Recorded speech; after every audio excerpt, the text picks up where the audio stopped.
ప్రేక్షకులకు నమస్కారం అండి. ఇవాళ పిల్లల ఆహారం గురించి చాలా ఇంపార్టెంట్ అండి. తల్లిదండ్రులు తెలుసుకోవాల్సిన సబ్జెక్ట్ ఇది. పిల్లల ఆహారం అలవాట్లు ఇక్కడ మనం మాట్లాడుకునేది. పిల్లల ఆహారం అలవాట్లు అంటే ఫస్ట్ వచ్చేది టీవీ ప్లస్ సెల్ ఫోన్లు అండి. ఈ రెండు ఉండటం వల్ల ఏమవుతుందంటే తల్లిదండ్రులు పిల్లల ఆహారం అంటే అన్నం తినడానికి కానీ ఏదైనా టిఫిన్ తినడానికి కానీ విసిగిస్తున్నారని వాళ్ళకి టీవీ వేస్తున్నారు, లేకపోతే చేతిలో ఫోన్ పెడుతున్నారండి. ఆ పిల్లలు ఏం చేస్తున్నారు, ఆ నోరు వదిలేసి ఇంకా 100% కాన్సన్ట్రేషన్ దాని మీదకి వెళ్ళిపోతుంది. దానివల్ల అనేక సైడ్ ఎఫెక్ట్లు వస్తాయండి. ఏ విధంగానే అంటే మీరు అన్నం పెట్టారో వాళ్ళకి తెలియదు, కూర పెట్టారో లేదో తెలియదు, మజ్జిగన్నమో తెలియదు, పాలన్నమో తెలియదు, మాంసమో తెలియదు, ఏమీ తెలియకుండా వాళ్ళు తింటున్నారు. ఇది చాలా ప్రమాదకరమైన పరిస్థితి అండి. ఎందుకు అంటే మనం ఏదైతే ఆహార పదార్థాన్ని తింటున్నామో దాన్ని చూడడం అనేది ఒక ఫస్ట్ పాయింట్ అండి. రెండోది దాని కలర్ కానీ ఇంకోటి కానీ అంటే కంటి ద్వారా మనకి ఫస్ట్ లుక్ దాని మీద పడ్డంది. సెకండ్ది స్మెల్. సపోజ్ మనం ఒక ఎన్వి వండాం, లేకపోతే ఒక కమ్మటి కూర చాలా అద్భుతంగా వండి తాలింపు పెట్టారు, ఆ స్మెల్ మనం తీసుకున్నప్పుడే మన బాడీలో అంటే నోట్లో సెలైవా ఊరడం స్టార్ట్ అవుతుందండి. ఆ టేస్ట్ ఏదైతే ఉందో ఆ టేస్ట్ని మనం ఊహించుకుంటా ఆ స్మెల్ని ఎంజాయ్ చేస్తా ఎప్పుడైతే మన ఆలోచన మొదలైందో మన బాడీలో సెలైవా అనేది తయారవుతుంది. ఆ సెలైవా మన నోటి ద్వారా వస్తుంది. కాబట్టి మన ఆహార పదార్థం అరగటానికి చాలా ఇంపార్టెంట్ అయిన ఒక ప్రక్రియ అండి అది. ఆ కంటి చూపు లేదు, ఆ వాసన లేదు, నోటికి రుచి లేదు, ఏం తింటున్నాడో తనకే తెలియదు. తల్లికి ఏంటి, కొడుకన్నా బిడ్డలన్నా కూతురన్నా ఎవరైనా తల్లికి ప్రేమ ఉంటుంది పిల్లల మీద. ఆవిడ ఏం చేస్తుంది, పొట్ట నిండా పెట్టాలని, నా కొడుకు ఫుల్గా తినాలని ఎక్కువ కలుపుకొచ్చి ఎక్కువ పెట్టేస్తుంది. వీళ్ళు ఏం చేస్తారు, టీవీ చూస్తానో లేకపోతే ఫోన్ చూస్తానో కావాల్సిన దానికన్నా ఎక్కువ తినేస్తున్నారు. ఎప్పుడైతే ఎక్కువ తినేసారో ఇండైజెషన్ అనేది స్టార్ట్ అవుతుందండి. ఇండైజెషన్ వల్ల కాన్స్టిపేషన్ స్టార్ట్ అవుతుంది, గ్యాస్ ప్రాబ్లమ్స్ స్టార్ట్ అవుతాయి. ఇవన్నీ స్టార్ట్ అవడం వల్ల అనేక రకాలైన రుగ్మతలు పిల్లల్లో కూడా వస్తుందండి. అందుకే ఏంటంటే దయచేసి తల్లులకి నేను చేసే రిక్వెస్ట్ ఏంటంటే ఫస్ట్ జంక్ ఫుడ్ మానిపించండి. ఏది, కూల్ డ్రింక్స్, చాక్లెట్స్, బర్గర్స్, పిజ్జాలు, అటువంటి బయట ఫుడ్లు పూర్తిగా మానిపించొద్దు. వాళ్ళకి కావాల్సినప్పుడు ఎప్పుడో 20 రోజులకో నెలకో తీసుకెళ్ళండి, కావాల్సినవన్నీ తినిపించేయండి. అడిగినప్పుడల్లా మట్టికి ఇవ్వద్దండి. అదేవిధంగా మీరు అన్నం పెట్టేటప్పుడు వాళ్ళు విసిపిస్తున్నారని అనుకోకుండా ఆయుర్వేదంలో ఆకలి పెంచడానికి మంచి ప్రక్రియలు ఉన్నాయండి. అటువంటిది 1-2 మాత్రలు మీరు ఉదయం సాయంత్రం మీ పిల్లలకి ఇస్తే స్కూల్ నుంచి రాగానే అమ్మ నాకు ఏదైనా పెట్టని పరిగెత్తుకొచ్చి మీరు పెట్టింది వెంటనే తినేసి వెళ్ళిపోతాడు. ఎందుకంటే ఆకలి పెరిగింది కాబట్టి, అరుగుతుంది కాబట్టి. ఎప్పుడైతే మీరు ఈ టీవీలు ఫోన్లు ఇచ్చారో వాళ్ళు ప్లే గ్రౌండ్కి కూడా వెళ్ళరు. ఎప్పుడైతే ప్లే గ్రౌండ్కి వెళ్ళలేదో వాళ్ళు కష్టపడడం అనేది మర్చిపోతారండి. ఒంటికి చెమట పట్టదు, పరిగెత్తరు, ఆడుకోరు. దానివల్ల ఏమవుతుంది, బాడీకి ఆక్సిజన్ కూడా సరిపోదు. ఇంకొకటి ఏంటంటే మెయిన్ ఇలా బెండ్ అయ్యి ఆ ఫోన్ని ఇలా మొహం మీద పెట్టుకుని కళ్ళు ఇలా పెట్టుకుని ఆ దగ్గరలో చూడడం వల్ల కంటి చూపు కూడా చాలామంది పిల్లలకు పాడవుతుందండి. అదేవిధంగా ఈ నెక్ కూడా ఇలా వంగిపోవడం అనేది కూడా జరుగుతుంది, ముందరికి గూని రావడం, అనేక రకాల సైడ్ ఎఫెక్ట్లు, 1-2 కాదు. ఆ రేడియేషన్ వల్ల బాడీలో ఉన్న ఆర్గాన్స్ కూడా దెబ్బతింటాయండి. ఆహారం కూడా మన పూర్వీకులు ఏం తిన్నారు అంటే మన అమ్మమ్మో నాన్నమ్మో లేకపోతే మీరు పెద్ద వయసు వాళ్ళు అయితే మీ తల్లి తండ్రి ఆ వయసులో ఏం తిన్నారో అడగండి, మీకు ఆన్సర్ దొరికేస్తుంది. అప్పుడు ఏం తిన్నారు వాళ్ళు, మంచి నువ్వుల సిమ్మిలి, లేకపోతే ఒక మినపసున్నుండ, లేకపోతే మంచి అరిసెలు, మంచి బూర్లు, లేకపోతే మురుకులు అంటారు, జంతికలు అంటారు, కారపూస అంటారు, అనేక రకాలు. ఇవన్నీ కూడా ఇంట్లోనే చేసి పిల్లలకి తినిపించేవారండి. అదేవిధంగా చిన్నపిల్లలు అన్నప్రాసన అయింది, వాళ్ళకి భోజనం మొదలుపెట్టాము అంటే ఎలా పెట్టేవారు అంటే ఒక 50 గ్రాములు నెయ్యి ఉందనుకోండి, 50 గ్రాములు రైసు, 50 గ్రాముల పప్పు, ఆ 3 కలిపి బాగా పిసికి గోరు ముద్దల కింద తినిపించేవారండి.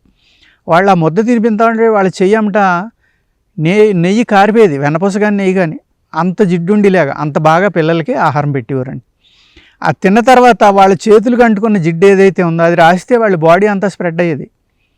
మళ్ళీ ఆ చేతిది వేస్ట్ అవ్వకుండా పిల్లలకి రాసి అదే టైంలో నలుగు అంటే మంచి సున్నిపిండి నువ్వుల నూనెలో కలిపి రాసి మసాజ్ అనేది చేసేటప్పటికి ఏమైందంటే నలుగు పెట్టడం వల్ల ఎక్కడైనా ఓపెన్ అవ్వని ఏదైనా నరాల సిస్టమ్ ఉన్నా ఓపెన్ అయ్యేదండి. ఈ నెయ్యి నువ్వుల నూనె బాడీలోకి వెళ్ళడం వల్ల ఎముకలకు విపరీతమైన బలం ఏర్పడుతుందండి పిల్లలకి. ఇవాళ పిల్లలు బ్రాయిలర్ చికెన్ తిని లేకపోతే స్వీట్ కార్న్ తిని ఈ జంక్ ఫుడ్ తినటం వల్ల ఈ పాలు కూడా ఏంటంటే గ్రోత్ ప్రమోటర్స్ వాడడం వల్ల 2 లీటర్లు ఇచ్చి ఆవు కానీ గేదె కానీ 4 లీటర్లు 3 లీటర్లు ఇవ్వడం. ఇదే ఆహారం పిల్లలు తీసుకోవడం వల్ల వాళ్ళకి 15 ఏళ్ళకి రావాల్సిన వయసు 8, 9 ఏళ్ళు 10 ఏళ్ళకి రావడం. అందులో ముఖ్యంగా ఆడపిల్లలకండి 8, 9 సంవత్సరాల్లోనే మెచ్యూరిటీ అయిపోతున్నారు వాళ్ళు. ఫస్ట్ మెన్సెస్ అనేది వచ్చేస్తుంది. అలా వాళ్ళకి ఏం అర్థం అవ్వదు పాపం ఆ వయసులో. ఆ బ్లీడింగ్ చూసి వాళ్ళు మానసికంగా ఎంత భయపడతారు, ఎంత కంగారు పడిపోతారంటే వాళ్ళు విపరీతంగా ఆలోచిస్తారు దాని గురించి. అందుచేత ఏంటంటే తల్లిదండ్రులు వాళ్ళని కూర్చోబెట్టి అది ఎందుకు జరుగుతుంది, ఆ ప్రక్రియ ఏంటి, మన శరీరంలో జరిగే మార్పులు ఏంటి, ఇవన్నీ తప్పనిసరిగా కౌన్సిలింగ్ చేయాలండి.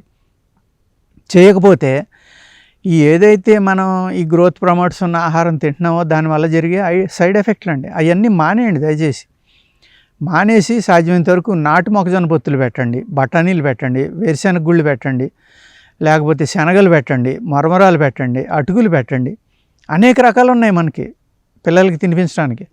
అదేవిధంగా మీరు మినుములు తీసుకోండి, మంచి తడిగొడ్డతోటి శుభ్రంగా తొడగండి. మినపగుళ్ళు పొట్టున్నాయి కాకుండా తెల్లయే తుడిసిన తర్వాత అవి కూడా నాటు దొరికితే మీకు 100% పనిచేస్తాయండి. ఆ నాటు మినుముల్ని తడి పొడిగా మీరు నెయ్యిని వేసి, మంచి ఆవు నెయ్యి కానీ గేదె నెయ్యి కానీ ఏదైనా పర్లేదు, దోరగా వేపించి బ్రౌన్ కలర్ వచ్చేలాగా వాటిని పౌడర్ కొట్టుకోండి.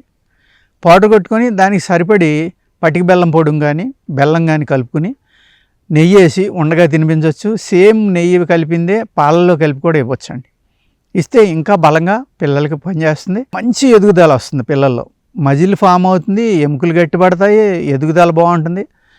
ఇన్ని రకాలైన చేంజెస్ పిల్లల యొక్క శరీరంలో జరుగుతాయండి. ఈ అయితే బఠానీలు లేకపోతే శనగలు ఇటువంటివి తినటం వల్ల ఏమవుతుందంటే పళ్ళు కూడా గట్టిపడతాయండి. ఇవాళ పిల్లలు స్వీట్ కార్న్ తినడం అలవాటాక మామూలు కార్న్ ఇస్తే తినరు, దవళ్ళ అవుతుంది అంటారు, పళ్ళు నొప్పి పెడుతున్నాయి అంటారు. మేము ఈ రోజుకి 69, 70 సంవత్సరాలు వచ్చినా కానీ చెరుకు ముక్క తినగలం, ఎంత గట్టి ఇచ్చినా పటపట కొరుక్కుని తినగలం. ఇవాళ పిల్లలు నాటుకోడి చికెన్ పెడితే గట్టిగా ఉందని తింటలేదు, బాయిలర్ తింటున్నారు. ఆ బ్రాయిలర్ అనే దాన్ని కూడా మీరు దయచేసి ఇంట్లోకి రానివ్వద్దండి. మీ పిల్లలు మంచిగా పెరగాలి, ఏజ్ తొందరగా వచ్చేయకూడదు మా పిల్లలకి అనుకుంటే కనుక, ముఖ్యంగా ఆడపిల్లలకండి, మీరు ఈ బ్రాయిలర్ చికెను, స్వీట్ కార్ను, చాక్లెట్టు, ఏ అయితే బయట జంక్ ఫుడ్స్ ఉన్నాయో కూల్ డ్రింక్స్ తోటి సహా అవన్నీ కనుక మీరు అవాయిడ్ చేయగలిగితే మీ పిల్లలు చాలా ఆరోగ్యంగా పెరుగుతారండి. అదేవిధంగా మన పూర్వీకులు ఏ అయితే తిన్నారో అంటే మంచి శనగలు, అద్భుతమైన ప్రోటీన్స్ ఉంటాయి, అందులో విటమిన్స్ ఉంటాయి, చాలా బాగా బలంగా ఉంటాయి అవి.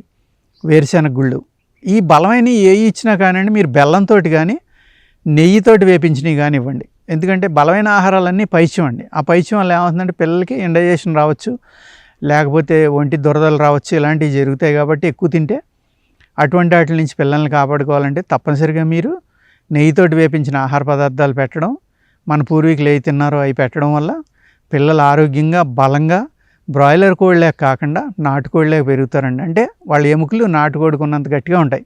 అనేక రకాలైన డిసీజుల నుంచి రక్షించుకోవడానికి వాళ్ళ శరీరం మంచి శక్తి కలిగి రెడీ అయ్యి ఉంటుందండి. అందుచేత తల్లిదండ్రులు దయచేసి ఏ జంక్ ఫుడ్స్ ఉన్నాయో, బయట ఏ అయితే తినకూడని ఉన్నాయో అవన్నీ మాన్పించి మనం పూర్వకాలం ఏ అయితే తిన్నామో అవి తింటే కనుక ఒబెసిటీ కూడా రాదండి, ఎట్టి పరిస్థితిలో రాదు. ఆ ఆహారాలు తీసుకుంటే మనం ఇప్పుడు పన్నీర్ అని లేకపోతే మష్రూమ్స్ అని అనేక రకాలు ఏ అయితే ఫ్రిడ్జ్లో పెట్టి నెల తరబడి దాచి మనకి ఎక్స్పోర్ట్ అయ్యి వచ్చినాయో అలాంటి ఆహార పదార్థాలు తినడం వల్ల కూడా అనేక రకాలైన వ్యాధులు వస్తాయండి. సాధ్యమైనంత వరకు ఫ్రెష్ ఫుడ్ తినడం, పిల్లలకైనా ఫ్రెష్ ఫుడ్ పెట్టడం కంపల్సరీగా అలవాటు చేసుకోమని తల్లిదండ్రులందరికీ విన్నవిస్తా ఈ ఎపిసోడ్లో ఇంతటితోటి ముగిస్తున్నానండి. ధన్యవాదాలు, నమస్కారం.